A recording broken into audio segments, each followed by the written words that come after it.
हाँ जी, मैं वेनिस की गलियों में एक बार फिर आ गया हूँ। शाम हो गई है, सूरज छुप चुका है, अंधेरा हो गया, लाइटें ऑन हो चुकी हैं और काफ़ी गहमा गहमी है। लोग निकले हुए हैं इस वक्त वेनिस की नाइट लाइफ को एंजॉय करने के लिए। तो देखते हैं कैसी है वेनिस की नाइट लाइफ।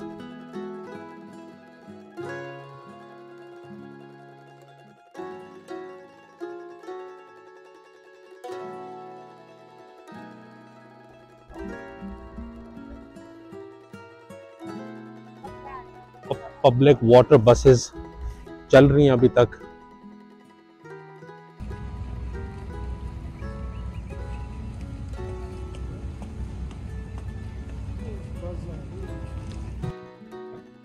ये सामने जो आपको लाइटें नज़र आ रही हैं दूर, ये लिडो आइलैंड है। ये भी वेनिस का पार्ट ही है, लेकिन लिडो वाली साइड है ये दूसरी। और ये जो आपको ये सामने जो चर्च नज़र आ रहा है, इसका नाम है सेंटा मारिया चर्च। ये 1637 में ये चर्च बना था, कैथोलिक चर्च है ये।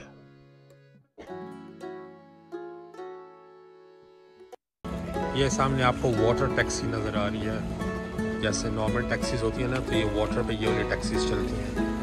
आपने एक जगह से दूसरी जगह जाना हो।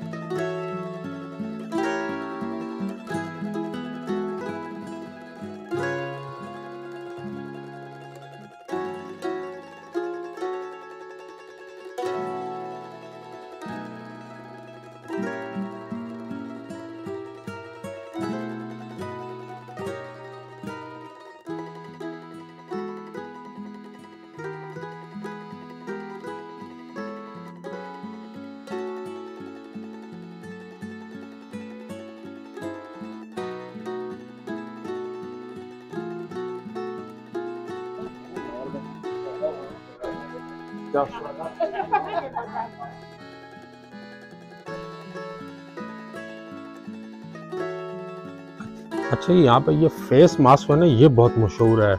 ये किसी ओकेजन्स पे ये फेस ये मास्क पहन के ना ये लोग फिर एक इनकी सेरेमनी होती है या डांस वगैरह ये लोग करते हैं। ये बहुत मशहूर है।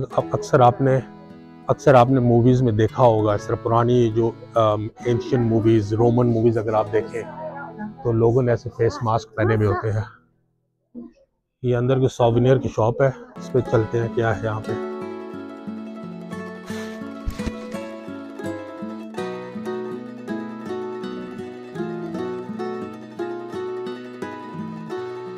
ये देखें, ये ऊपर सारे फेस मास्क लगे हुए हैं। ये देखें, ये मास्क जो मुख्तलिफ लगे हुए हैं। ये ऐसे इसको फिर लोग पहनते हैं, ऐसे पहन के फिर ऐसे लगते हैं आप पहन ये मुख्तलिफ ओकेजन्स पे ये लोग पहन रहे होते हैं।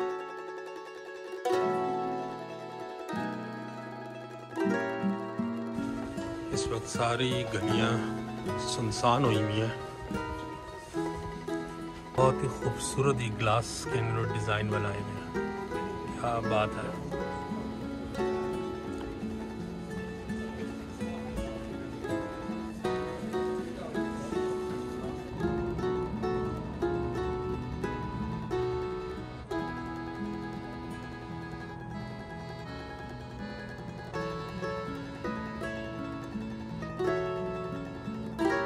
वेनिस में मकामी लोग बहुत ही कम ही रहते हैं। जो रहते हैं वो तो छोटा मोटा अपना कारोबार कर रहे हैं टूरिज़म से रिलेटेड, लेकिन बाकी लोग जो हैं उन्होंने अपने घर वगैरह जो हैं वो या तो बेच दिए हैं या उन्होंने रेंटल पे लगा दिए हैं होटल्स और रेस्टोरेंट्स की सूरत में। देखिए, ये कितनी पुरानी बिल्डिंग है, लेकिन इसके अंदर इन्होंने रेस्टोरेंट से बनाया हुआ है। तो इसी तरह पुरानी सारी चीज़ें जो लोगों ने यहाँ पे रेंट पे दे दी हैं और उससे पैसे कमा रहे हैं।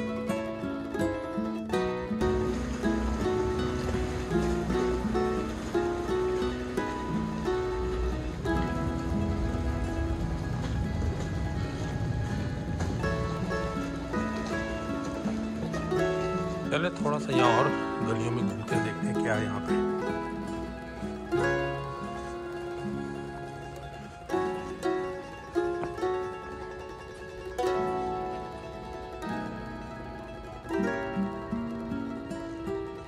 रेस्टोरेंट बार बना हुआ है, बहुत ही पुरानी बिल्डिंग है।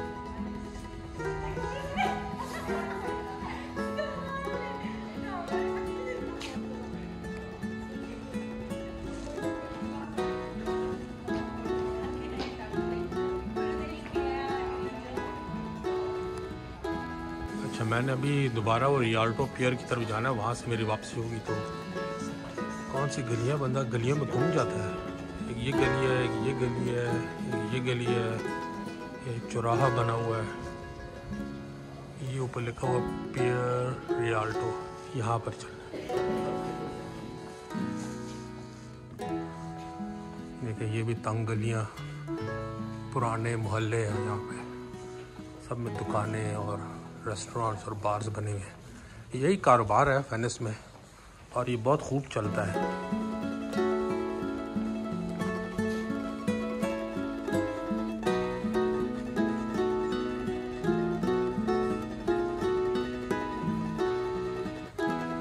ये ऊपर देखें, ये कितने पुराने घर हैं, ऊपर बालकनीज बनी हुई है पुराने ज़माने की तरह,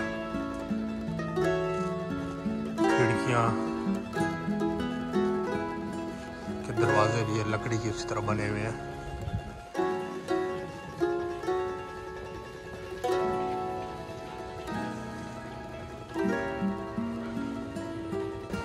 ये देखिए, ये कितने खूबसूरत पीसेस हैं, ये सब हैंडमेड है, खूबसूरत सारे हैंडमेड मास्क हैं। ये क्या खूबसूरत बनाया उन्होंने।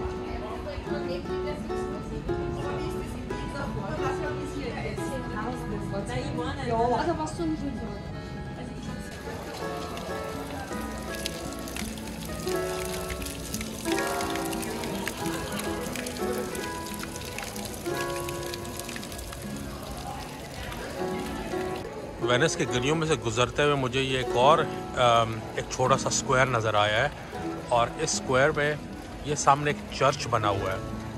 इस चर्च की हिस्ट्री है जिसको इन्फॉर्मेशन मैंने यहाँ लोकल से ली है, उसके मुताबिक वो कहते हैं कि ये वेनिस का सबसे ओल्डेस्ट चर्च है, और उनके रिकॉर्ड के मुताबिक ये सन यानी ईयर 421 में ये चर्च बना था। लेकिन आर्कियोलॉजिकल इंफॉर्मेशन के मुताबिक ये डेट सही नहीं है, ये अंदाज़न 1021 या 1020 में बना था, यानी 1020 साल में ये बना था। तो फिर भी देखा जाए तो बहुत ही ओल्ड चर्च है। देखें यहाँ पे उन्होंने डेट लिखा हुआ है 421, जो कि यहाँ के जो मकामी लोगों के मुताबिक ये डेट है, लेकिन एक्चुअल आर्कियोलॉजिकल जो उन्होंने स्टडी किया उसके मुताबिक ये डेट थोड़ी सी इनएक्यूरेट है, कंफर्म नहीं है, क्योंकि इसके यहाँ तक पीछे हिस्ट्री इनको नहीं मिल सकी इस तरह। लेकिन फिर भी ये देखा जाए तो बहुत ही पुराना चर्च है। अगर ये 1021 में भी बना है तो पुराना चर्च है, बहुत अमेजिंग।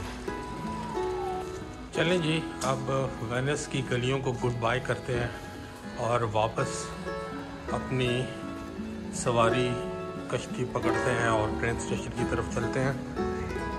वहाँ से फिर अपने हॉस्टल हमारी रवानगी है, कल वापस घर इंशाल्लाह। बहुत अच्छा, बहुत खूबसूरत, बहुत हिस्टोरिक शहर है। एक दिन कम पड़ जाता है, कम से कम 2 से 3 दिन आपके पास होने चाहिए कि हर एक गली, हर एक कूचा आप लोग एक्सप्लोर कर सकें। बहुत हिस्ट्री है यहाँ पर, और आपको हिस्ट्री जानने के लिए फिर आपको हर उस पर आपको अच्छा खासा टाइम लगाना पड़ेगा। इसके लिए एक दिन की बात नहीं है, एक दिन में सिर्फ भाग दौड़ में ही आप चंद एक चीज़ें देख सकते हैं, ज़्यादा एक्सप्लोर नहीं कर सकते, ज़्यादा डिटेल आप उसको स्टडी नहीं कर सकते। तो आप लोगों में से जो भी अगर वेनिस आना चाहे वो कम से कम 2 फुल डेज तो होने चाहिए, लेकिन आइडियली आपके पास 3 दिन हों तो आप अच्छी तरह एंजॉय कर सकते हैं। वापस हम लोग रियाल्टो ब्रिज आ गए हैं और यहाँ से हमारी गंडोला, जो पब्लिक गंडोला है यानी पब्लिक ट्रांसपोर्ट बस जो है, वाटर बस, हम वो पकड़ेंगे और वापस अपने स्टेशन की तरफ रवाना होंगे। मिलते हैं आपसे सुबह रवानगी से पहले, और बस फाइनल थोड़ा बहुत आपको मैं जितना सुबह बता सकूं वो करेंगे, और उसके बाद सीधे फिर एयरपोर्ट चलेंगे।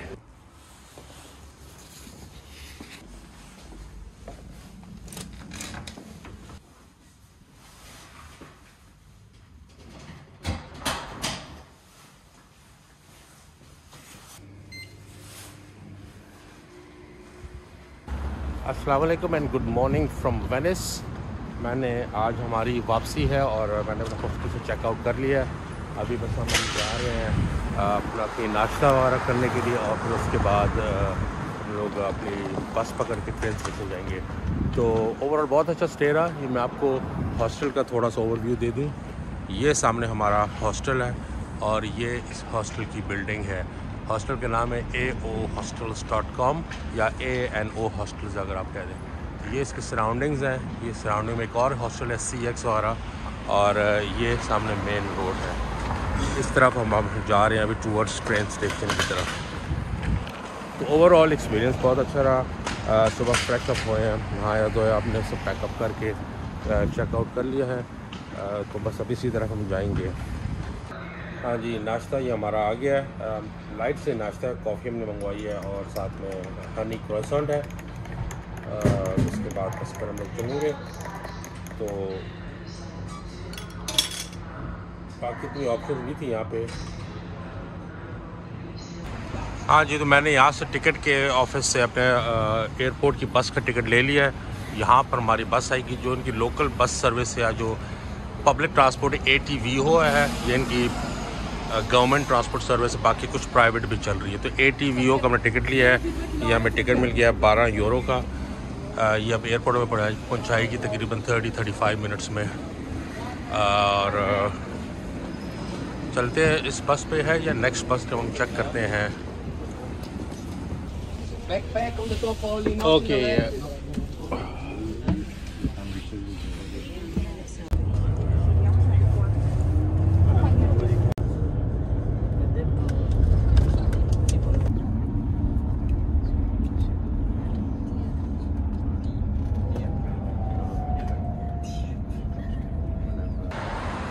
हाँ जी, हम लोग ट्रेवेसो एयरपोर्ट पहुंच चुके हैं।